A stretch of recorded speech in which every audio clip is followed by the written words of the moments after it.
So we are here in San Francisco. It's been a while since I've been in the city, but we're here to meet up with some of the companies that I've invested into. I've been writing angel checks for a while, so I wanted to check up on some of the companies, see how they're doing, see if we can help them in any way. But if you've been following this channel for a while, you'll know that I've been getting deeper and deeper into investing into startups. And so it's kind of one of the reasons why we're here. There's some other reasons too, we'll talk about later in the video, but it's one of the main reasons why I'm here. So in just a couple minutes, we're meeting up with a good friend of mine, Sebastian Fung. You might know him as Ask Sebi. Should be coming by pretty soon. So, all right, so I wanted to introduce you guys to Sebastian, or should I call you Sebi? Sebi. Sebi's been getting us into a bunch of different angel investment deals. He's been running a bunch of syndicates. So I think like the first one that a lot of people saw was the Yada Savings one that people were like, whoa, what's going on here? So Sebi's been kind of the guy behind all of that whenever you see stuff going on like that. Yeah, and I think there's just a lot of potential for creators to work with startups. There's an untapped market that just people need to be aware of. Yeah. Man, I need to be like Brian. I need to be running around like, oh, we got Mandy over here. All right, we're here outside the Beacon's headquarters. We're just heading in for a quick lunch. Just invested into the company through Sebi's startup Subscribe. So I'm gonna go see what they're up to.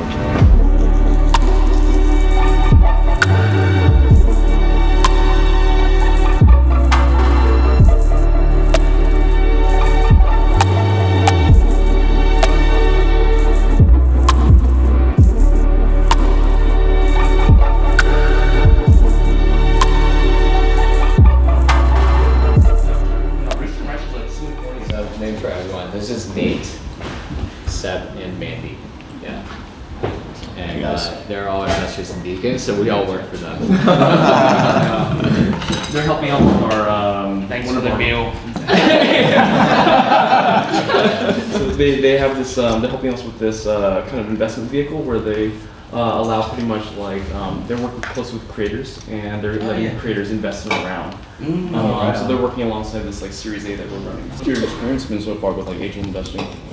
Like, how'd you get into it? Like, Sebi got me into it. Really, watching so many of these companies blow up, and us just marketing for them and getting like $5 from Acorns, and then just watching their valuation go up to from like 80 mil to like $1 billion. Yeah, and it was like, okay, I just drove like thousands of conversions for them, and I got like thrown a bone. So it'd be great to get some equity. And the worst part is that early on they're like, oh, we're just a startup, only worth 100 mil. We can't really give you anything. Yeah. And then like fast forward like 12 months, it's like, oh, you guys like just 20x in value, and here's $10 instead. So okay, cool. No. My knees are starting to creak. It's How old are you? He's 23. Oh my gosh. The TikTokers are all like 17, 18. Yeah, that's why I feel old. The TikTokers. You guys sit with the interns. How old are you?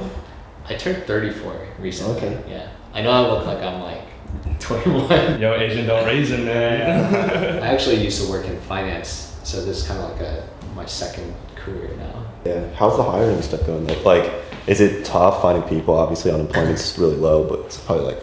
Dude, it's so hard because I can't imagine. Everyone's trying to hire everyone wants to hire good people, right? So, it's super competitive, especially for like the best candidates, and especially for software engineers. Like Mandy's, we're like competing with Mandy to hire. Yeah, and you're probably competing with Google, Facebook, Amazon, and they're all offering 400, 500 grand. So it's like, damn. Yeah. So I think it's kind of like you have to sift through to find people who actually like care about what you're working on. Because you're never going to be able to compete purely on the basis of like compensation with the bigger companies. Yeah. But overall, hiring is going a lot better now than it was like a couple months ago. I think we just have to kind of like really learn how to do it because it's basically a sales process. Yeah. And I think in the beginning, it's easy to start out thinking that like recruiting is about evaluating people, but it's really about selling them. All right, well, we don't want to hold you up any longer, so no better worries. get to work. Oh, it's 1:55, yeah. Are you meeting at 2? Yeah. All right. Yeah. Thanks for having us, yeah. All right, so we just wrapped up lunch. I think we're gonna go head out on a little adventure. We have a couple hours to kill before dinner, so what do you think? Golden Gate, should we check out some of the parks? I don't know what we're gonna do in San Francisco, but do some exploring, see what's around, get into some trouble.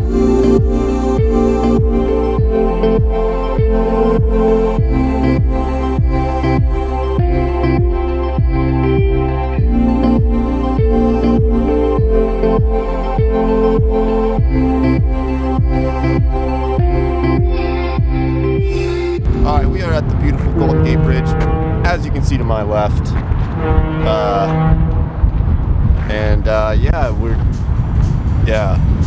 All right, so now we are heading to a dinner with a bunch of founders. I don't think any companies that I've invested into personally, but Sebi's is on the cap table for a bunch of them. So I'm gonna go meet with them, see what they're up to, see if we can learn anything.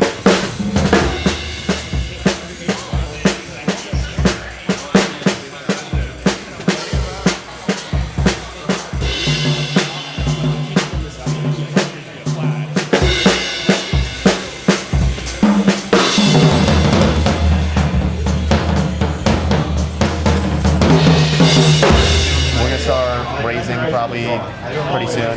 We're thinking about just waiting until Q3 to like really ramp it up. It's kind of weird right now because like the public market is selling off.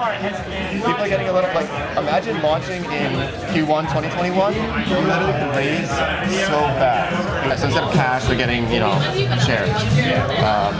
And yeah, there's not really a way. I mean, you could do it manually, but like it's so complicated to do it manually. It's hard for creators to go to a company and say, like, let me get some equity, and then they're going to shoot it down. It's just easier through their platform. I think it's a lot easier. So there's a lot of interest from influencers. Like, because, you know, they're pulling in cash. Like, say they're pulling in a couple million a year, and they don't know what to do with it, you know? And so, like, there's a lot of interest there. They just don't know how. All right, now we're meeting up with my boy Humphrey. Humphrey Talks, Humphrey Yang. He's pretty cool. He's around here somewhere. Oh. Hey, what's up, man? Nice to see you. This is Mr. Yang. You can let go of my hand now. I need to ask something. I am 85% in loss, and now should I sell my Twitter, like shares, or like just keep it? I mean options. Wait, options? Wait, what are you in? I put options. Is it out of the money? Put I put like call. I'll call. Yeah. How much time do you have left on it? What did like, you buy? What did you like make? next year. Next year? Yeah, it's next So year. out of the money. Like, look at calls. that. This call. $100 call on Twitter. Yeah. So mean, like, should I keep it? Because I think How you should keep it at this point. you should keep it at this Because point. minus Right. 85%, it's not. Yeah, so but you like, can still get because $2 like you know grand from it, otherwise Ellen it's nothing. like now is like making the company private, so Yeah. like I was thinking like maybe they're gonna take Twitter out of the market. So will. like if they take it out, like if they take it out of market, then my call is gonna be zero. I would sell it. You would sell it? I would let it ride. But How's it gonna ride though? They're all if they're financed. taking it Oh, private? okay. None of us know what's gonna happen. Yeah, I know. Yeah, We just can like only maybe help like you, you like- have opinion, you know, like, you know. Those are my opinion is bullish. I'm on bullish. Twitter. I would let it ride. But It's a leap. You have a lot of sure, time. Yeah. you have time, but I'm also just like, I want you to be a little safer with your investments in the future. Okay. I know it sounds fun to like get like the 10x or the 20x, but that's rare, you know? Like You're right. Especially in the public market. in the public market, yeah. And then even if you 10x, you're paying like 30% tax on it. So like, Yeah, More you're right. investment. Thank you so much for your opinion, What's your guys. name? Thank you. Adam. thank you. Yeah, thank you. Yeah, good luck. Appreciate it. Maybe.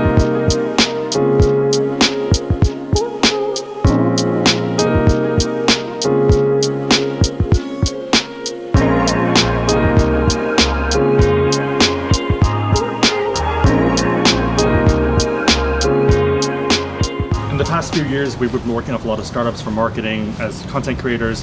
What's been your thought process with all of that? Marketing for some of the companies. I remember when Robinhood started back in 2014, 2015, and we were getting $5 per new user that we were sending to them, and it was great. Like we were making some money, but realized at some point like, wow, it would be really amazing to have some equity into these companies. I remember with Webull, I remember they had like 3 people in their office. I went to it in 2018 or 2019, and it was a tiny little company. All of a sudden, everybody started promoting them and working with them. They launched a huge like influencer campaign, and next thing you know, they're worth billions of dollars. Influencers, they made some money, they got cash, but thinking back retrospectively, it would have been amazing to have some equity in some of those companies. Exactly, especially when they're earlier on and they're like, hey, we can't really pay you that much because we're an early stage startup. What about $5? And then they go from being worth 50 million to 250 million to then $1 billion and now maybe 5 billion. So I think for content creators, there is a huge opportunity to at least get some skin in the game.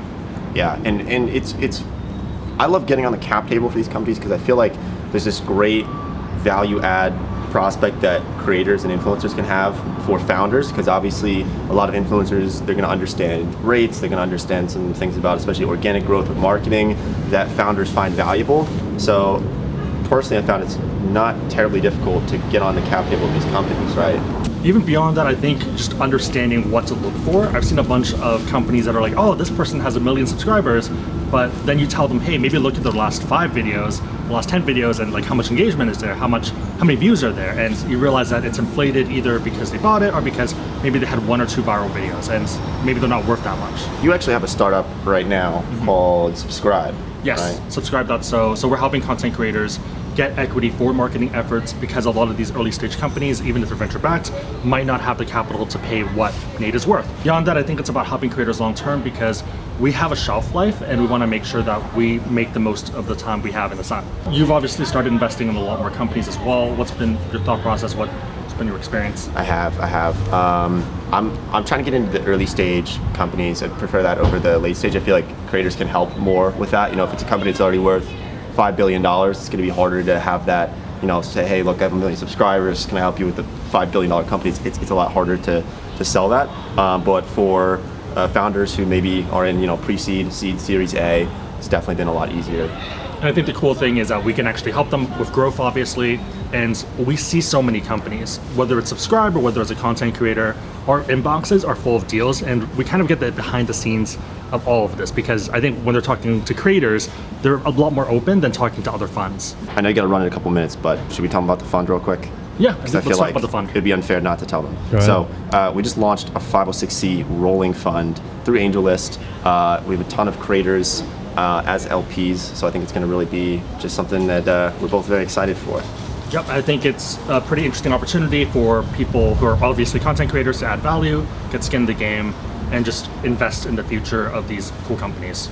Yeah, we're going to be launching a fun scout program as well, so we'll leave any links to that down below. So if you want to get involved and you're not an accredited investor, I think that's probably one of the coolest ways that we can kind of see how maybe the process works and go through that yourself and maybe get some carry as well.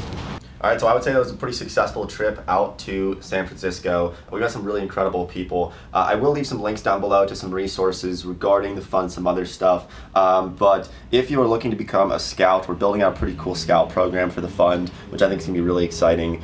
So I will leave a link to that down below. So thanks for watching the video, and we'll see everybody in next week's video.